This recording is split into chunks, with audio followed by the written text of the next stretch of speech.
এই উপদেষ্টাদের নিয়োগ কে দেয়? যে উপদেষ্টাদের নিয়োগ দিছে এই উপদেষ্টাটা তো অনেকভাবে বিতর্কিত, কারণ তারা বিতর্কিত কাজ করছে।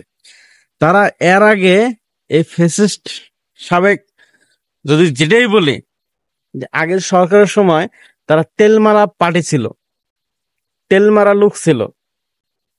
তারা হুজুরদেরকেও, ইসলামী মধ্যে হুজুরদেরকে বলে তেতুল মার্কা হুজুর। তাদের ওয়াইফ ছিল সেই ওই যে ছবির নাকি যেটাই ছিল। তারা এমন এমন পোস্ট করছে, 32 নম্বর বাড়িটাও তারা সংস্কার করার দাবি করছে। এখন বিষয় হলো যে আমাদের দেশে কি গোয়েন্দা সংস্থা কি নাই? যে গোয়েন্দা সংস্থার কাছ থেকে ডাটা নেওয়া যাইতো না? তারা কি করছে, তারা কোন কাজের সাথে আগে লিপ্ত ছিল? তারা তো আগের সময়, আগের সরকারের সময় তেলমারা পার্টি হয়ে গণভবনে যায় সাক্ষাৎ নিছে, এবং কি ছবিও আছে। তারা আবার ফেসবুকে ছবি প্রকাশ করে না, কিন্তু আবার ফেসবুক থেকে ছবি সংগ্রহ করা যায়। কিন্তু মিস্টেক হয়েছে। মিস্টেকটা কি?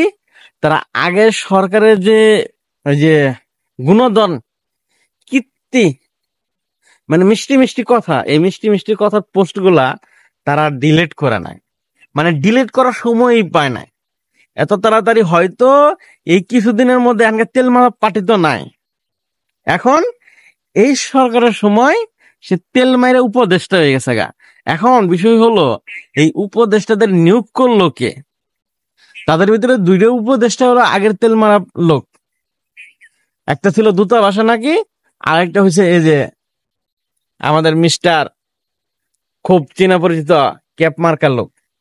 এই ক্যাপ মার্কার লোকটার যে আপনারা দিচ্ছেন, এই ক্যাপ মার্কার লোকের কি আগের কি বায়োডাটা কি আপনাদের কাছে ছিল না?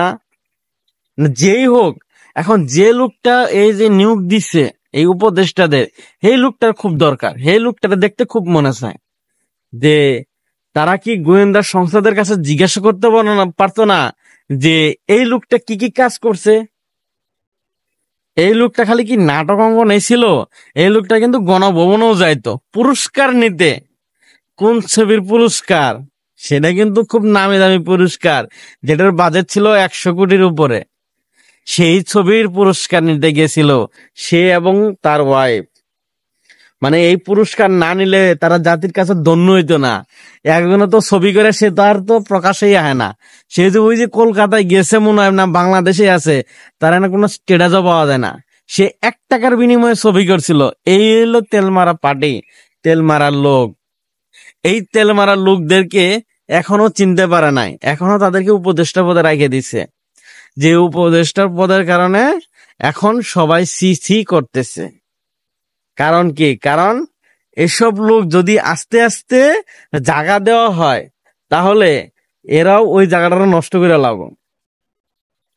কারণ যাদেরকে শাহবাগী পন্থা, যারা শাহবাগী ছাড়া কিচ্ছু বুঝে না, যারা নিত্য নতুন, মানে দেশটাকে তারা নাকি নতুন ভাবে ঢেলে সাজাতে চায়, এই সাজাতের চাওয়ার কারণে তারা মানুষকে গুণধন, মানুষকে সমালোচনা তারা করতেই থাকে। যার কারণে তারা ওই সমালোচনার শিকার হইতেই থাকে। কি আফসোসের বিষয় না, লাস্ট কিছুদিন ধরে তারা ওই আগের সরকার নিয়ে কিছু বক্তব্য দিতেছে, কিন্তু নুন খায় যে নুনের দাম দিল না। বিষয়টাই এমন হলো না যে তারা ওইখানে যা পুরস্কার নিতে যা, ওইখানে যায় ছবি উঠতে যা, তখন কিছু হয় নাই। এখন সেই সরকারকে নিয়েই তারা তুলোধুনো করতেছে। এই সরকারের সে যে উপদেষ্টা হয়েছে, এই সরকার ক্ষমতা যাওয়ার পরে সে যে সমালোচনা করবে না, তার কোনো গ্যারান্টি আছে?